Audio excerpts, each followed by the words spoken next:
కుక్క టీవీ. బంగారు గుడ్డు. ఓ కుగ్రామంలో సోముకి కోళ్ల ఫారం ఉండేది. అన్ని కోళ్లు ప్రతిరోజు గుడ్లు పెడతాయి. ఒకరోజు సోము ఎప్పటిలాగే గుడ్లు సేకరించడానికి వెళ్ళగా ఒక్క కోడి మాత్రమే గుడ్లు పెట్టడం లేదు. ఈ కోడి ఇక గుడ్లు పెట్టదు. ఈ కోడిని ఎవరికో అమ్మేస్తాం. సోము దాన్ని బజారులో ఎవరికో అమ్మేసి ఇంటికి తిరిగొచ్చాడు. దారిలో అలసిపోయిన కోడి కనిపించింది. ఈ కోడికి జబ్బు చేసినట్టు. ఇంటికి వెళ్లి ఆహారం ఇద్దాం. కోడిని ఇంటికి తీసుకొచ్చి తినిపించాడు. మరుసటి రోజు కోడి గుడ్లు తెచ్చుకోవడానికి వచ్చాడు. అలసిపోయిన కోడి పసుపు గుడ్లు పెట్టింది. సోము పసుపు గుడ్డు తీసుకుని ఆశ్చర్యంగా చూశాడు. బంగారంలా ప్రకాశిస్తుంది. పర్వాలేదు, ఈ కోడి గుడ్డు అమ్మండి మరియు మేము త్వరలో ధనవంతులుగా జీవిస్తాము. రోజూ ఆ బంగారు గుడ్డు అమ్ముకుని ఓ పెద్ద ఇల్లు, మోటార్ బైక్, 2 ఆవులు కొని హాయిగా జీవించేవాడు. సోము మనసులో దురాశ పుట్టి ఐశ్వర్యవంతంగా జీవించాలని అనుకున్నాడు. మాకు 2 ఆవులు మాత్రమే ఉన్నాయి. మాకు పెద్ద ఆవు ఫారం ఉంటే మనకు ఎక్కువ లాభం వస్తుంది. రోజుకు 1 గుడ్డు మాత్రమే ఇస్తుంది. అది మనకు చాలదు. దాని కడుపు లోపల చాలా బంగారు గుడ్లు ఉన్నాయి. దానిని తీసుకొని పొలం ప్రారంభిద్దాం. ఇలా ఆలోచిస్తున్న సోముకి నిరాశే మిగిలింది. కోడి కడుపులో ఏమీ లేదని అర్థమైంది. మన అత్యాశ వల్ల మనకు అందుబాటులో ఉన్న బంగారు గుడ్డు కూడా పోయింది. ఈ కథ ద్వారా మనం నేర్చుకునేది ఏమిటంటే, మనం అత్యాశతో ఉండకూడదు, ఉన్నదానితో సంతోషంగా జీవించాలి. చీమ మరియు పక్షి కథ. ఒక అడవిలో చిన్న పక్షి ఒకటి ఉనింది. అది ఆహారం కోసం వెతుకుతున్నప్పుడు ఒక చీమ కనిపించింది. దాన్ని తిందామని అనుకుంది.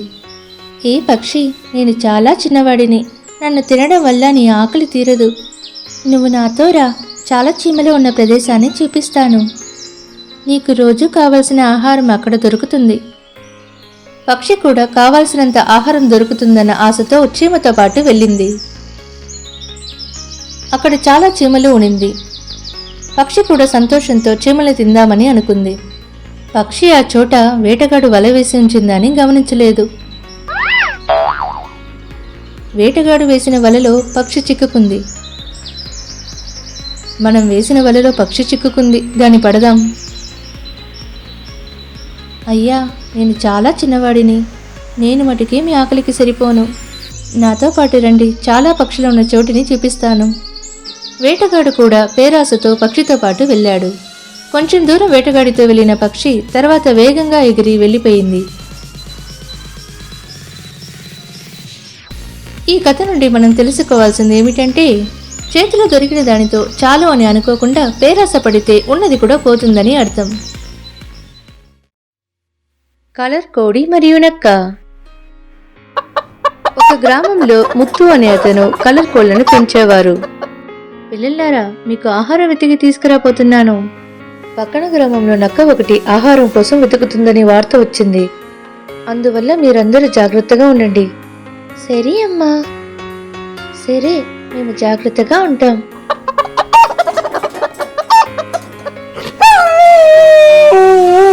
ఏంటి, మనకి ఎక్కడ వెతికినా ఆహారం దొరకటం లేదు?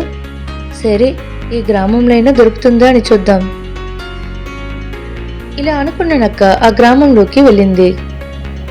కొంచెం దూరంలో ఒక ఇంట్లో కలర్ కోడి పిల్లలు ఆడుకుంటుండడం చూసింది. ఆహా ఆహా, ఏంటి కలర్ కోడి పిల్లలా? ఇది విచిత్రంగా ఉందే. ఇది చాలా రుచిగా ఉన్నట్టుంది. ఈ నెల అయినా పట్టుకొని తినాలి. ఇలా అనుకున్న నక్క కోడి పిల్లల దగ్గరికి వెళ్ళింది. అప్పుడు కలర్ కోడి పిల్లల అమ్మ వచ్చింది. అరే, అమ్మ కోడి వచ్చేసింది, ఇప్పుడేం చెయ్యాలి? సరే, మనం రేపు మారు వేషంలో వచ్చి దీన్ని తిందాం. మరుసటి రోజు మళ్ళీ కోడి పిల్లల కోసం ఆహారం వెతుకుతూ వెళ్ళింది. నక్క కోడి వెళ్ళడాన్ని గమనిస్తూ నింది. ఇదే సరైన సమయం, లోపలికి వెళ్దాం. ఇలా అనుకున్న నక్క కోడిలాగా మారు వేషంలో లోపలికెళ్ళింది. పిల్లలారా రండి, ఆహారం తిందాం. కలర్ కోడి పిల్లలు ఆ నక్క యొక్క ప్రణాళికలు తెలియకుండానే వెనకాల వెళ్ళాయి. అప్పుడు ఒక కోడి పిల్ల మారు వేషంలో ఉన్న నక్క కాళ్ళను చూశాయి. అరే రే, అది మన అమ్మ కాదు. అమ్మ ఆ రోజు చెప్పిన నక్కలాగా ఉంది. ఎలాగైనా ఈ నక్క నుంచి తప్పించుకోవాలి. అమ్మా, మనం దాగుడు మూతలాడదాం. ఏంటి? సరే, వేచి ఉండి చూద్దాం. సరే, ఆడుదాం. అమ్మా, మేమందరం దాక్కుంటాం, మీరు కనిపెట్టండి. సరే. కలర్ కోడి పిల్లలు తన తెలివితేటల్ని ఉపయోగించి ఇంట్లోపలికి వెళ్లి దాక్కున్నాయి.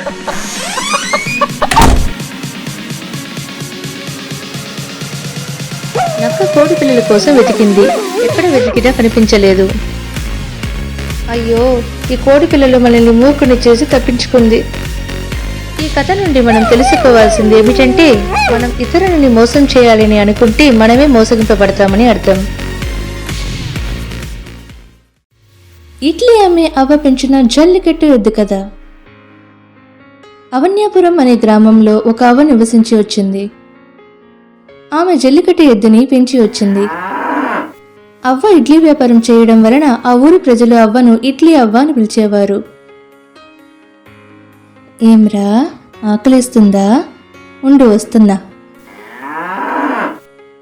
ఇదిగో భోజనం.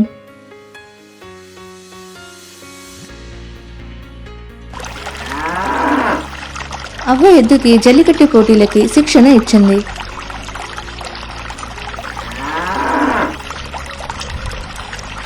ఒకరోజు ఎద్దు జల్లికట్టు పోటీలో గెలిచి బహుమతిగా చాలా వంట పాత్రలను ఇంటికి తీసుకొచ్చింది. ఏంట్రా, ఈరోజు జల్లికట్టు పోటీలో ఈ పాత్రలు దొరికాయా? నాకు బాగా వయసు అయిపోయింది. ముందులాగా నేలపై పడుకుని లేయలేకపోతున్నాను. ఒక మంచం ఉంటే బాగుండేది. అవ్వకి మంచం అవసరం, ఎలా కొనాలి? ఇలా తలచిన ఎద్దు మరుసటి రోజు జల్లికట్టు పోటీలో కలుసుకొని మంచం బహుమతిగా పొందింది. మంచాన్ని ఆ ఊరికి చెందిన రాము, సోము ఇద్దరు ఎత్తుకొచ్చారు. రాము, సోము, నాకు మంచం కావాలని నీ దగ్గర చెప్పలేదే. అవ్వా, నీ ఎద్దు కరైయూరులో జరిగిన జల్లికట్టు పోటీలో పాల్గొని మంచం బహుమతిగా పొందింది. దాన్నే మేము తీసుకొచ్చాం. నాకు మంచం అవసరమని దాన్ని బహుమతిగా తెచ్చావు. నాకు పిల్లలు లేని లోపాన్ని పోగొట్టి నా బాధలన్నీ తీర్చావు. కొన్ని రోజుల తర్వాత అవ్వకి ఆరోగ్యం క్షీణించింది. ఏంటి, అవ్వ ఇంకా లేలేదు? అవ్వని ఎద్దు లేపింది, కానీ అవ్వ కదలకుండా పడుకొని ఉనింది. అవ్వకి ఒంట్లో బాగాలేదు అనుకుంటా, వెంటనే డాక్టర్ని పిలవాలి. ఇలా అనుకున్న ఎద్దు డాక్టర్ ఇంటికి వెళ్ళింది. ఏంటి, ఇడ్లీ అవ్వ ఎద్దు ఇక్కడికి వచ్చింది? ఆకలిస్తుందా? ఇదిగో ఈ పండుని తిను. ఎద్దు పండుని తినకుండా తలని తిప్పింది. పండు వద్దా? వేరేం కావాలి నీకు? ఎద్దు డాక్టర్ వైద్యం చేసే పెట్టెను నోట్లో పెట్టుకొని తన ఇంటికి వెళ్ళింది. అవ్వకి ఒంట్లో బాగాలేదు మరుంది, అందుకే ఎద్దు మనల్ని పిలవడానికి వచ్చినట్టుంది. డాక్టర్ అవ్వని పరిశోధించి వైద్యం చేశాడు. అవ్వ కళ్ళు తెరిచింది. డాక్టర్, మిమ్మల్ని ఇక్కడికి ఎవరు తీసుకొచ్చారు? మీ ఎద్దు నన్ను ఇక్కడికి తీసుకొచ్చింది. ఎద్దు సరైన సమయానికి నన్ను ఇక్కడికి తీసుకురావడం వల్లనే మిమ్మల్ని కాపాడగలిగాను. మీకు చాలా కృతజ్ఞతలు డాక్టర్. ముందు మీ ఎద్దుకి కృతజ్ఞతలు చెప్పండి. మీ ఎద్దే మిమ్మల్ని కాపాడడానికి సహాయపడింది. ఈ కథ నుండి మనం తెలుసుకోవాల్సింది ఏమిటంటే, మనం ఒకరిపైన చూపించే ప్రేమ, ఆప్యాయత మనకి ఎప్పుడు తోడుగా ఉంటుంది. మంత్రపు చేతి గడియారం. అరుణ్ తన అమ్మమ్మతో కలిసి సంతకి వెళ్ళాడు. అప్పుడు దగ్గరలో ఉన్న ఒక ఆవు అరుణ్ని చూసి అరిచింది. అమ్మమ్మ, అమ్మమ్మ, ఆ ఆవు మనల్ని చూసి అరుస్తుంది. దానికి ఆకలి అనుకుంటా. అవును అరుణ్, ఆ ఆవుకి పండు కొని ఇద్దాం. వాళ్ళు ఆ ఆవుకి పండుని తినటానికి ఇచ్చారు. అమ్మమ్మ, అన్ని జంతువులు మనలాగా మాట్లాడగలిగితే బాగుంటుంది. వీళ్ళు మాట్లాడుకోవడాన్ని ఒక అతను గమనిస్తూ ఉన్నాడు. తమ్ముడు, ఇది ఒక మంత్రపు చేతి గడియారం. ఇది నీ చేతిలో ఉన్నంత వరకు జంతువులు మాట్లాడే భాష నీకు అర్థమవుతుంది, మరియు నువ్వు కూడా జంతువులతో మాట్లాడగలుగుతావు. అవునా?